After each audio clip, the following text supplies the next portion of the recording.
Bonjour à toutes et à tous. J'espère que vous allez bien et que vous avez passé un bon Noël. J'espère aussi que tu en as profité pour apprendre ton code pendant les vacances, enfin si tu as eu des vacances.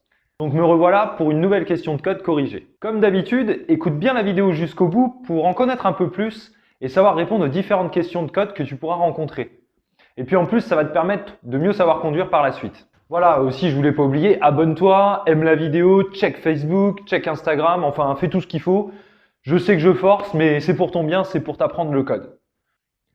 Le véhicule à droite circule à la même vitesse que moi. Je me décale sur la voie de gauche, oui, réponse A, non, réponse B. Je freine fortement, oui, réponse C, non, réponse D.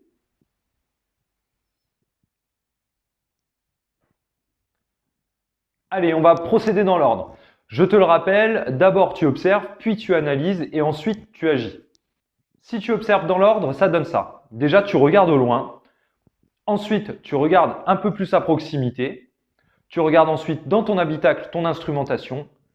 Puis, tu finis par regarder dans tes rétroviseurs ce qui se passe derrière toi. Et tu recommences en analysant. Donc au loin, il n'y a rien de spécial, pas de ralentissement, il n'y a rien de spécial. À proximité, il y a ce véhicule gris là qui va s'insérer et qui roule à la même vitesse que toi, ça on te l'a indiqué dans l'intitulé de la question. Ensuite, dans l'habitacle, tu constates que tu roules à 130 km/h et quand tu regardes dans tes rétroviseurs, derrière toi, tu vois ce kangou jaune sur ta gauche qui est en train de te dépasser. Donc, se décaler sur la voie de gauche, on est d'accord que c'est pas une bonne idée, d'accord? Le kangou qui est en train de te dépasser va pas apprécier que tu te jettes devant lui. No! God, please, no! No! No! D'autant qu'un kangou à plus de 130 km/h, c'est qu'il est à fond, hein. Donc c'est pas une Ferrari, le gars tu le laisses dépasser, si tu dois te décaler, tu le feras plus tard. Ensuite, il y a ce véhicule gris qui roule à la même vitesse que toi, d'accord? On te le dit dans la question. Donc, il ne risque pas de te gêner, de te faire ralentir, et il va encore moins te foncer dessus vu la distance qui vous sépare. À la limite, si la distance de sécurité est insuffisante par la suite, si tu n'as pas les deux lignes de rive qui te séparent avec cette voiture, tu auras juste à ralentir un peu pour obtenir la bonne distance. Mais freiner fortement, pourquoi? Pourquoi freiner fortement ici?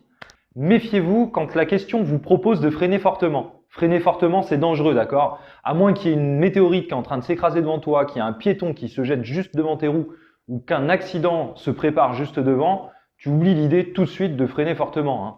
Freiner fortement, on le fait qu'en cas d'urgence. Et ici, il n'y en a pas. Donc ici, les bonnes réponses sont réponse B et réponse D. Je profite qu'on soit sur l'autoroute pour te faire quelques rappels. L'autoroute est limitée à 130 km/h, sauf pour toi, jeune fougueux. D'accord? Toi, c'est 110 km/h pendant la période probatoire. Pendant les 3 ans de ta période probatoire, 2 ans si tu es en conduite accompagnée. Et oui, quand on est jeune conducteur, on analyse moins vite les situations. Donc, la solution, c'est de rouler moins vite. Voilà pourquoi c'est 110 pour toi. Lorsqu'il pleut sur l'autoroute, c'est limité à 110 km/h. Et c'est valable pour toi, mais aussi pour tous les autres conducteurs. Ce qui est bon à savoir, c'est que les poids lourds, même sur l'autoroute, ne dépassent pas 90 km/h. Ils sont bridés par construction à 90 km/h. Donc même quand il est loin, le poids lourd, prépare ton dépassement, sois malin. Attends pas d'être juste derrière lui pour regarder dans tes rétroviseurs. On prépare le dépassement et on anticipe en regardant ses rétroviseurs en avance. Autre rappel sur les distances de sécurité que tu dois avoir. Tu dois avoir 2 traits de ligne de rive qui te séparent, toi, du véhicule que tu suis. Un trait danger, 2 traits sécurité. Si tu ne l'as pas vu, je t'invite à regarder ma vidéo qui s'affiche et tu auras plus d'informations et tu sauras comment bien maintenir tes distances de sécurité. Ensuite, pour finir, l'autoroute est le réseau routier le plus sûr, d'accord? C'est le type de route où il y a le moins de mortalité. Les pires routes sont les départementales. En revanche, l'autoroute, c'est quand même un peu monotone et ça peut provoquer de l'hypovigilance, d'accord? Ça provoque aussi de la fatigue car la vitesse engendre une grosse charge mentale. Donc toutes les 2 heures, n'oublie pas de faire une pause pour te détendre, faire une sieste ou manger un sandwich triangle. Oui, tout le monde aime les sandwichs triangles. Bon, voilà pour cette semaine. J'espère que tu en sauras un peu plus grâce à cette vidéo et que tu sauras répondre aux prochaines questions que tu vas rencontrer sur l'autoroute, sur les voies d'insertion. Garde ta motivation pour obtenir ton permis. Tu verras, une fois en poche, le chemin des possibles est énorme. N'oublie pas de t'intéresser à la route, de réviser et de t'abonner à ma chaîne. Je te dis à la semaine prochaine. Salut!